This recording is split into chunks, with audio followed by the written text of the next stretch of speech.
Bonjour à tous et bienvenue dans ce nouvel épisode du podcast version 2.0. Aujourd'hui, j'ai envie qu'on prenne un moment de vérité.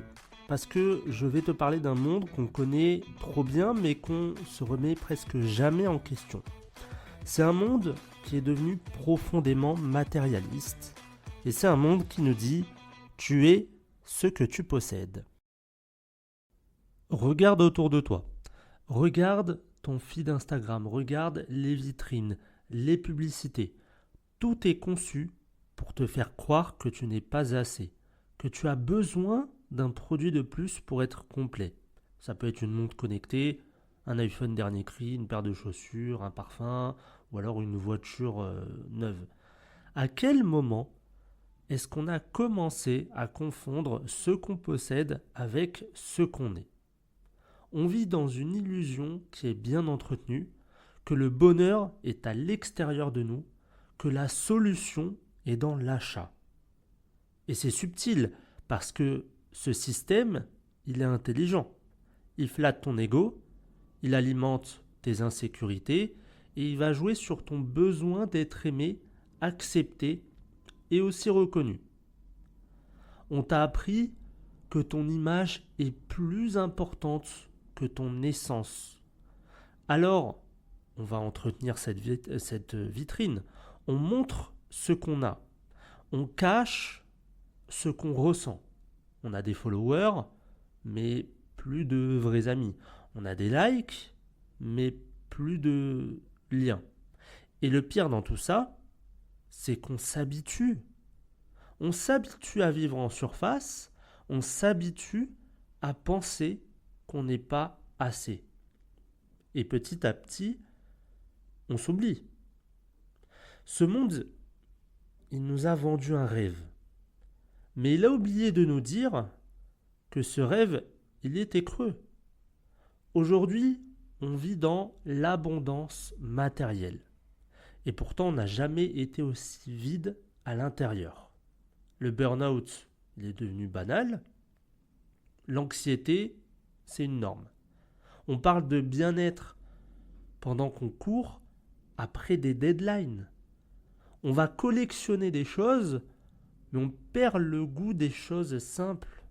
On est connecté en permanence, mais on se sent terriblement seul. Ce monde, il nous pousse à tout avoir, mais il ne nous apprend pas à être. Être en paix avec soi-même, être aligné, être présent. On ne sait plus s'ennuyer, on ne sait plus ne rien faire, on a peur du silence. Alors on va combler, on scrolle, on va consommer, mais plus on consomme, plus le vide il va s'élargir. Parce que ce vide, il n'est pas matériel, il est spirituel. Et tu sais quoi ? Le système n'a pas intérêt à ce que tu le comprennes. Parce qu'un être conscient ne consomme pas pour combler un manque. Et il va créer, il partage et il s'élève. On ne naît pas matérialiste, on le devient. Regarde notre éducation, l'école ne t'apprend pas à te connaître, à gérer tes émotions, à te connecter à ton corps ou à ton intuition. Elle t'apprend à entrer dans un moule, à suivre des règles, à viser des diplômes, un CDI, un crédit, une maison, une famille, enfin une retraite. On t'a dit que c'était ça la vie. Et nos parents, sans le vouloir, nous ont transmis ça aussi, parce qu'ils voulaient notre sécurité. Mais la sécurité, c'est pas la liberté. Et à force de viser la stabilité, bien on a perdu de la profondeur. On a construit des vies bien rangées, mais qui finalement sont vides de sens. Alors, est-ce qu'on est condamné à vivre dans un monde de faux semblants ? La réponse c'est non. Mais il faut le courage de se désintoxiquer. Le matérialisme, c'est une drogue douce, invisible, sociale et qui est acceptable aussi. Mais chaque jour, tu peux faire des choix différents. Tu peux Choisir de ralentir, choisir de consommer moins, mais mieux, de vivre avec intention, de vivre avec authenticité et de vivre avec un alignement. Tu n'as pas besoin de 30 vêtements. Tu n'as pas besoin du dernier iPhone. Tu n'as pas besoin de prouver ta valeur par ton style de vie. Ce dont tu as besoin, c'est de toi, de ta vérité et de ta propre lumière. Et tu sais quoi? Quand tu commences à vivre autrement, tu attires d'autres personnes, d'autres énergies et d'autres opportunités, parce que tu vibres différemment. Le monde matérialiste, c'est un miroir. Il nous montre à quel point on s'est éloigné de nous-mêmes. Mais ce n'est pas une fatalité. Chaque jour, c'est une invitation à redevenir acteur de ta vie. Et comme j'aime bien le dire, c'est que chaque jour est la meilleure opportunité pour toi de devenir la meilleure version de toi-même. Tu peux choisir une vie simple, mais profonde. Une vie connectée, mais à ton cœur. Et une vie libre, pas dépendante de la validation extérieure. Ce monde, il a besoin de conscience, de lucidité, de douceur. Alors, finalement, soit cette lumière, soit cette différence, soit se rappelle que l'essentiel est invisible pour les yeux et que la vraie richesse, c'est qui tu es quand tu fermes les yeux. Tu n'as pas besoin d'un accord extérieur. Tu n'as pas besoin de changer ton identité pour plaire aux autres. Parce qu'il y a beaucoup de personnes aujourd'hui qui vont acheter le dernier iPhone parce que leurs copains, leurs copines, etc. ont un iPhone, ont le dernier iPhone, etc.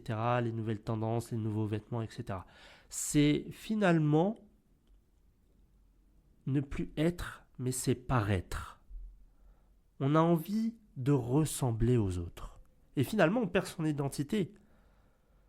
Il n'y a plus marqué ton nom et ton prénom, il y a marqué « j'appartiens à tel groupe de personnes ou à telle société ou à telle classe, etc. parce que j'ai un iPhone, parce que j'ai ça et que je me sens mieux, etc. » En fait, on veut être accepté, non pas pour ce que l'on est, mais pour ce que veulent les autres finalement.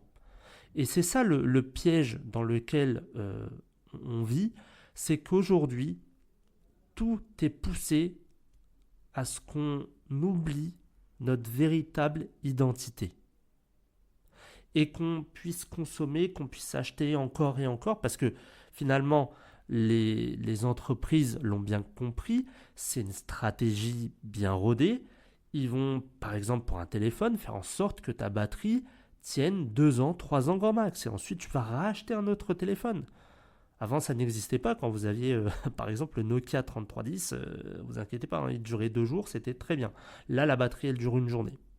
Donc, il y a plein de petites stratégies qui sont mises en place pour faire en sorte que vous puissiez consommer et faire en sorte aussi que vous puissiez appartenir à une certaine classe, à un certain groupe pour vous faire valoriser. Alors, j'espère que cet épisode vous aura plu.